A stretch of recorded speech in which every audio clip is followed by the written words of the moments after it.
یہ تو ہمارے آخری وقت کا حال ہے، اور اس طرف کسی کا دھیان نہیں، سوچ نہیں، بچار نہیں، قطعی طور پر اندھے ہو جاتے ہیں۔ او میاں ٹھیک ہے جو کچھ ہو رہا ہے۔ اچھا ایک بات عرض کروں، اللہ تبارک و تعالیٰ کے یہاں جب ہم جائیں گے، اگر اور سارے معاملات کو چھوڑ دو، اللہ پاک یہی پوچھ لے کہ میاں یہ کفن جو پہن کے آیا یہ کیسا ہے، یہ جو کفن پہن کے آیا یہ کیسا، ہم کیا جواب دیں گے؟ بادشاہ عالمگیر رحمت اللہ علیہ نے تھیلی پہ لکھ کر کے بند کر کے رکھ دیا، جب میرا انتقال ہو جائے، میری موت آ جائے، جب میں دنیا سے رخصت ہو جاؤں، جب میں دنیا سے چلا جاؤں، میرا آخری لباس جو میں نے ساتھ لے کے جانا ہے، وہ شادی کے جوڑے دنیا تیار کرتی ہے، سفر کے جوڑے دنیا تیار کرتی ہے، غیر ملکوں میں جانے کے لباس دنیا تیار کرتی ہے، ادھر ادھر جانے کے لیے، تقریبوں میں جانے کے لیے جوڑے لباس پوشاک دنیا تیار کرتی ہے۔ اور میں کہتا ہوں لوگوں، قبر کی پوشاک ہم کب تیار کریں گے؟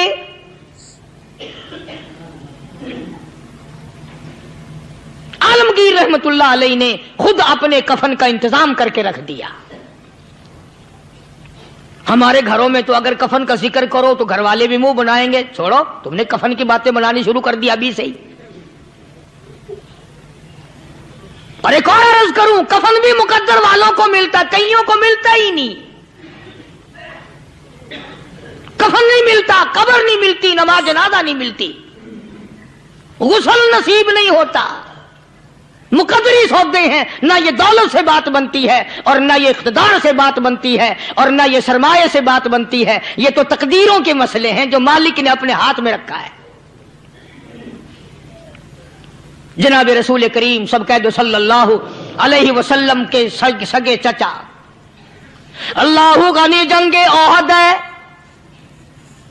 امام الانبیاء محبوب کبریا حضرت محمد مصطفیٰ صلی اللہ تعالی علیہ وسلم کو خبر دی گئی، آپ کی حالت بھی زخمی ہے، آپ کا چہرہ انور زخمی ہو گیا، آپ کے چہرے میں خود جو سر پہ اوڑھ رکھا تھا اس کے حلقے کڑیاں چہرے انور کے اندر چلی گئی، نکلتی نہیں، نکالنا چاہتے ہیں، نکلتی نہیں، نکالنے کی کوشش کرتے ہیں۔ ابو عبیدہ بن جراح رضی اللہ تعالیٰ عنہ نے دانتوں میں پکڑ کر وہ حلقہ زنجیر والا کھینچ لیا۔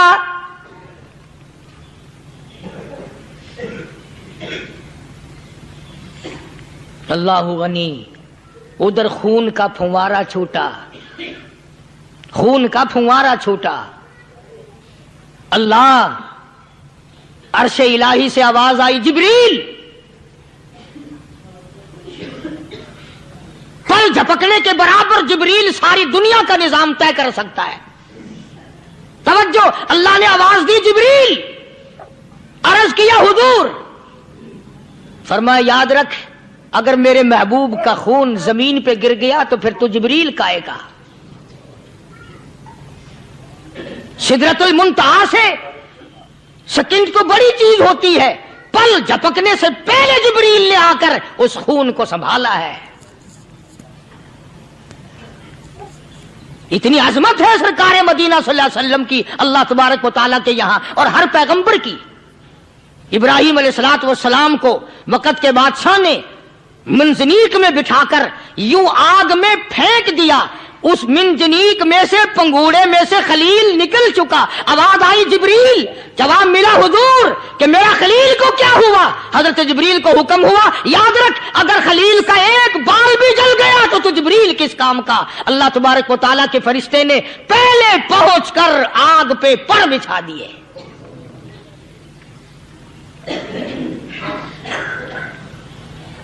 یوسف علیہ الصلوۃ والسلام کو بھائیوں نے کنویں میں پھینکا۔ اب بتاؤ کنواں کوئی 100-200 گز یا 100-200 میل تو لمبا نہیں ہوتا۔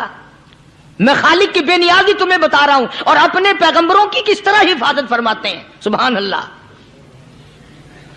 بھائیوں نے کنویں میں دھکا دیا، جبریل جی یہ کیا ہوا؟ تو میرا نبی آیا، میرے نبی کے کنویں میں جانے سے پہلے تخت بچھا دے۔ جبریل نے پر بچھا کر تخت بنا دیا۔ وہ تو یوں بچاتا ہے، وہ تو یوں سنبھالتا ہے۔ ابو عبیدہ بن جراح رضی اللہ تعالی عنہ نے سرکار مدینہ صلی اللہ علیہ وسلم کے چہرے انور میں سے وہ جو زنجیر کڑی کھینچی، اللہ اللہ، ابو عبیدہ کے 2 دانت نیچے کے، 2 اوپر کے، 4 دانت نکل گئے۔ آج ہمارے دانتوں کو کیڑے کھا جاتے ہیں، کھوکھریں بن جاتی ہیں، نکل جاتے ہیں۔ ابو عبیدہ تو کتنا خوش نصیب جوان ہے، تیرے 4 دانت تو نکل گئے، پر حضور صلی اللہ علیہ وسلم کی تکلیف کو تو نے دور کیا، یعنی آقا کی خدمت کرتے ہوئے ابو عبیدہ کے دانت نکل گئے۔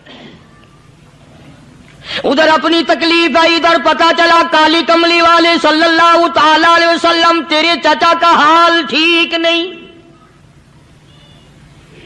صلی اللہ علیہ وسلم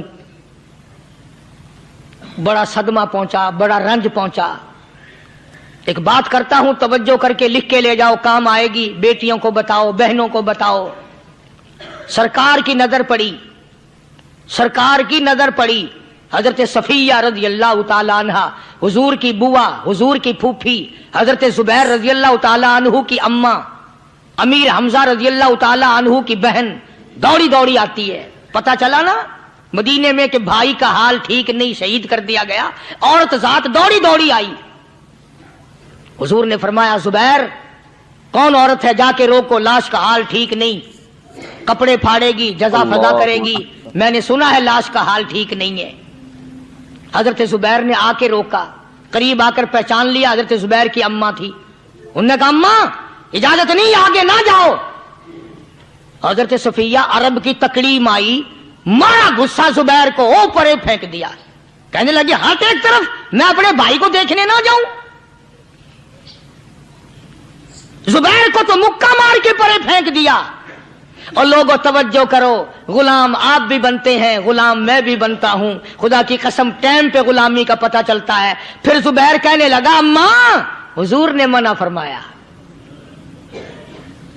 آگے نہ جا، حضور نے منع فرمایا۔ خدا کی قسم ذمہ داری سے کہتا ہوں، علماء نے لکھا ہے حضرت صفیہ نے جو پیر قدم آگے رکھنے کے لیے اٹھایا ہوا تھا وہ آگے نہیں رکھا، پیچھے ہٹ کے رکھا ہے، میرے نبی کے فرمان کے خلاف نہ ہو جائے، میرے نبی کے ارشاد کے خلاف نہ ہو جائے، اگر خلاف ہو گیا تو میں ماری جاؤں گی۔ اور وہیں رک گئی، کہنے لگی او زبیر بیٹے جاؤ، میرے محبوب سرکار مدینہ صلی اللہ تعالی علیہ وسلم سے جا کے کہو میں نے لاش کا حال سن لیا ہے، مجھے سب کچھ پتہ چل گیا ہے، جا کے کہو بے شک میں عورت ہوں لیکن گھبراؤں گی نہیں، جب سے میں نے تیرا کلمہ پڑھا ہے میں نے صبر کرنا بھی سیکھ لیا ہے۔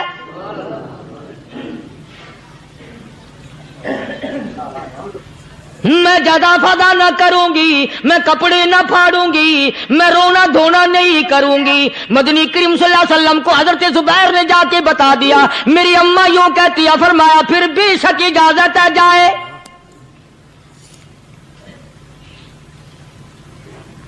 آج کی کوئی مائی ہوتی اتنا حال دیکھ کر بھائی کا نہ جانے ہارٹ فیل ہو جاتا۔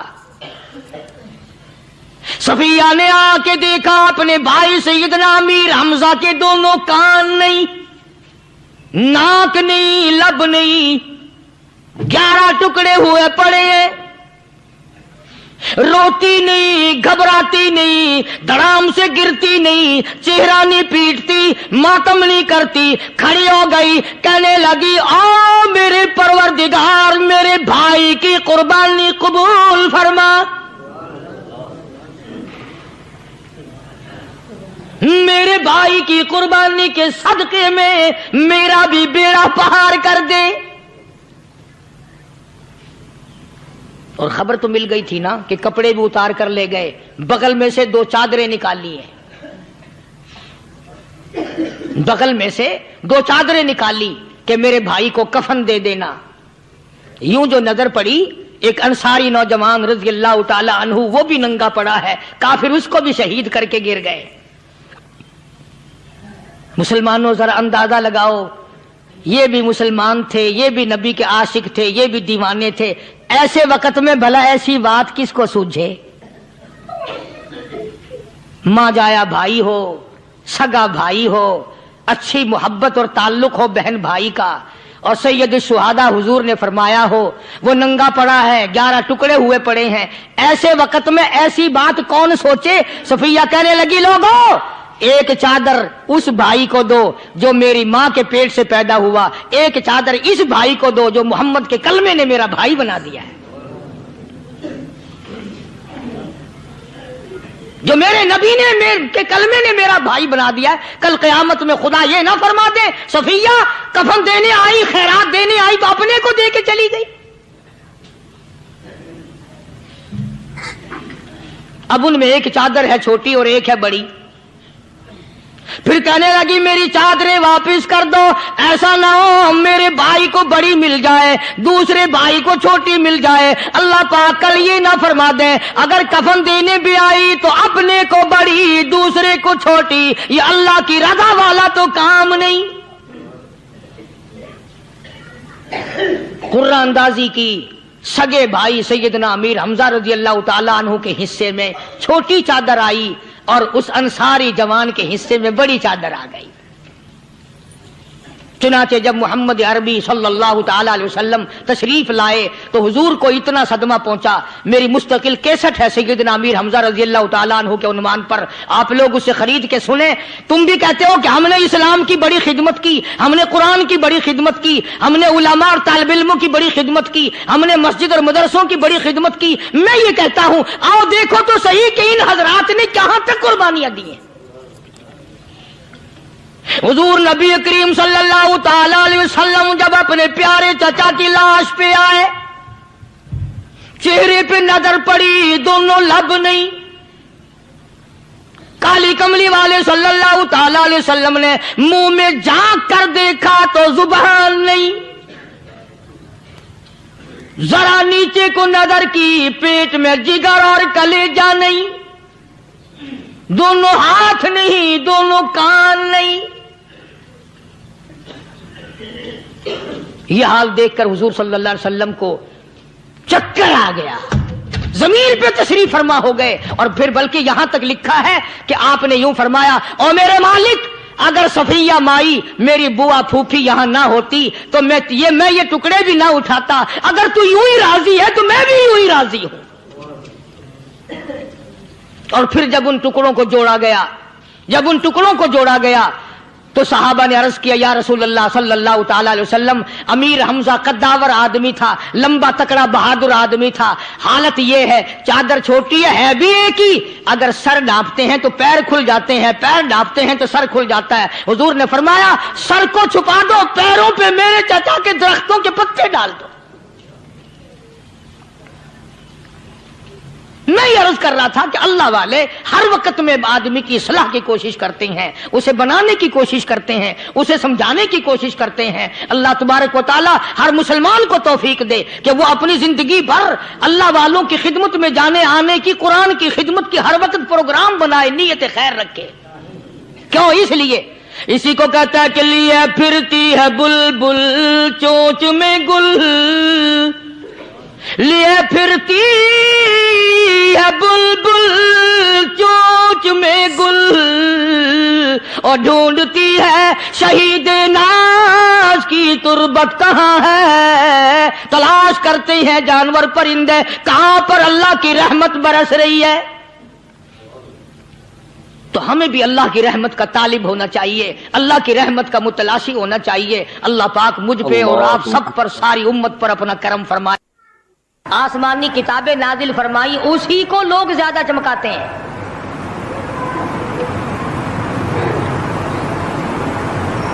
خدا اس بات کو گوارا ہی نہیں کرتا کہ میری طرف سے بغیر میرے اعلان کے کوئی ذرہ برابر اعلان کر سکے۔ وہ کسی قلندر کو، کسی ملنگ کو، کسی کو اختیار نہیں دیتا۔ جن کا خدا جیتا جاگتا حی و قیوم قائم دائم ہے وہ تو ایسا ہے، اور جن کا خدا کبھی پیدا ہوتا ہے کبھی مر جاتا ہے ان کی میں بات نہیں کرتا۔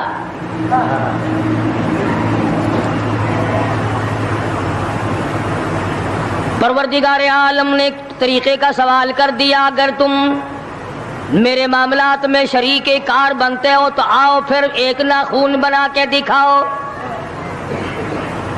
ایک بال بنا کے دکھاؤ، درخت کا ایک پتا بنا کے دکھاؤ، پتھر کا ایک روڑا بنا کے دکھاؤ، مٹی کا ایک ذرہ بنا کے میرے سامنے لاؤ۔ پروردگار عالم نے فرمایا چلو تم سے گائے کیا بنواؤں گا، بھینس کیا بنواؤں گا، بکری کیا بنواؤں گا، زمین و آسمان تم کیا بناؤ گے، چاند سورج ستارے کیا بناؤ گے، انسان تو بنانا تمہارے بس کا کام کہاں ہے۔ لَن يَخْلُقُوا ذُبَابًا، تم مجھے مکھی کا ایک پر بنا کے تو دکھاؤ۔